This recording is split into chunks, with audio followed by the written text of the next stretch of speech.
tungkol sa kapatid mo. Mas marami akong maaalala kung mabubuksan natin ang records sa master list. Nang makalabas na yung mga kasama ni Andres na nagbuhat ng mga gamit ni Isabel, ay nagpaiwan ito, kaya tinanong ni Isabel kung may nakalimutan ang binata. Agad namang binanggit ni Andres yung pangalan ni Isabel, sabay sinaad niyang may kailangan siya sa kanya, kaya kailangan niya itong makausap. Kaya naghinala na si Isabel na sinabihan niya ang binata na hindi siya kasama ng mga nagdala ng mga gamit niya, kaya agad niyang kinuha yung baril sa ilalim ng mesa, sabay tinutok niya kay Andres pero inagaw ng binata, sabay tinanggal niya yung bala at nilagay niya sa mesa, na agad din niyang kinuha yung cellphone ni Isabel nang kukunin niya ito at agad niyang nilagay sa tabi ng baril. Agad sinabihan ni Andres na may kailangan lang siya sa kanya at hindi niya kailangang mag-alala dahil hindi siya masamang tao at nangako itong hindi niya sasaktan dahil kailangan lang niya ng impormasyon, na agad namang tinanong ni Isabel kung ano ang impormasyon na kailangan niya.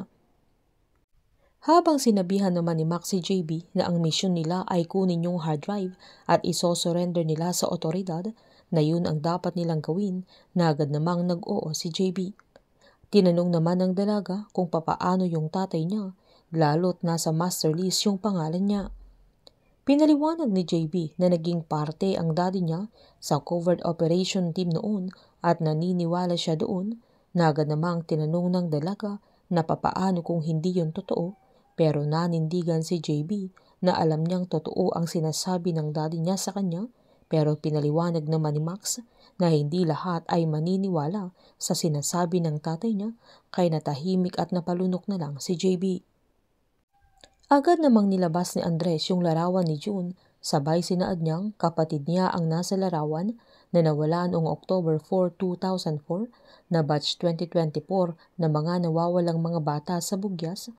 Sabay pinakita niya yung pinicturan niya mula sa master list at sa hard drive na isa si June sa mga binenta nila, na kinagulat ni Isabel, kaya agad niyang tinanong ang binata kung saan niya nakuha ang listahan na yun, na agad namang sinabi ni Andres na hindi na yun ang mahalaga.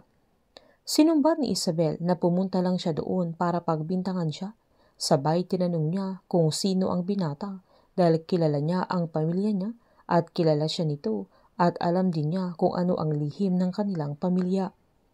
Pinaliwanag naman ni Andres na hindi yun mahalaga dahil gusto lang niyang mahanap ang kapatid niya, na agad namang sinabihan ni Isabel na wala siyang maitutulong sa kanya. Habang tinawagan naman ni Greg si Miguel, na agad niya itong kinumusta. Giniit naman ni Miguel na okay lang siya at gusto niyang mag-sign ulit ng kontrata sa kanya, na napansin naman ni Greg yung sugat sa mga braso ni Miguel na naghihilom pa lamang. Agad tinanong ni Greg kung nahanap na ng mga pulis kung sino ang pumatay kay Jake, na agad namang hiniling ni Miguel na baka pwedeng wag muna nilang pag-usapan ang bagay na yun dahil baka multuhin sila ni Jake, sabay tumawa pa ito. Pinaliwanag naman ni Greg na gusto lang niyang masigurado na kaya niyang mag-focus sa trabaho nila, na pinasigurado naman ni Miguel na isa siyang sundalo kaya nakafocus ito sa misyon nila, na agad niyang tinanong kung pag-uusapan na nila yung bago nilang kontrata, pero sinaad naman ni Greg na hindi muna dahil maitatanong ito sa kanya. Tinanong ni Greg kung may napapansin si Miguel na kakaiba sa mga nakarang araw, kung may napansin siyang sumusunod sa kanya. Habang hindi naman sinasagot ni Andres ang mga tawag ni JB, kaya agad itong nag-message sa binata na kailangan nilang mag-usap tungkol sa hard drive, kaya pupuntahan niya ito sa bahay nila. Sinaad naman ni Miguel na wala siyang napapansin na kakaiba, kaya tinanong niya kung anong nangyari. Pinaliwanag naman ni Greg na nakita niya sa hotel ang mga eskalera at inaalam niya kung ano ang ginagawa nila doon, kaya tinanong ni Miguel kung na-compromise na sila, na sinaad naman ni Greg na hindi pa naman siguro, kaya sinusubukan niyang aralin ang lahat. Habang walang kaalam-alam si Andres na dumating na sila Diamond sa mismong kondo, sinabihan ni Andres si Isabel na namatay ang anak niya at gagawin niya ang lahat para sana maibalik ang buhay ni Donato, na hindi niya alam kung buhay pa si June, pero may pagkakataon na makabalik siya sa kanila. Sabay nakiusap siyang sabihin niya kung nasaan ang kapatid niya. Sinumbat naman ni Isabel na inaasahan ni Andres na maaalala pa niya ang mga nangyari sa nakaraan na hindi na yun kayang gawin. Agad namang sinabihan ni Andres na alam niyang hindi sila masamang taong mag-ina nang sakto namang may nagdoorbell. Agad tinago ni Isabel yung baril niya na binigay ni Andres at sinabihan niya ang binata na umalis na ito. Agad namang binaliktad ni Andres yung larawan ni June at nakasulat doon ang kanyang number na agad niyang sinabihan si Isabel na tawagan niya ito kaya agad naman niya itong kinuha at tinago niya.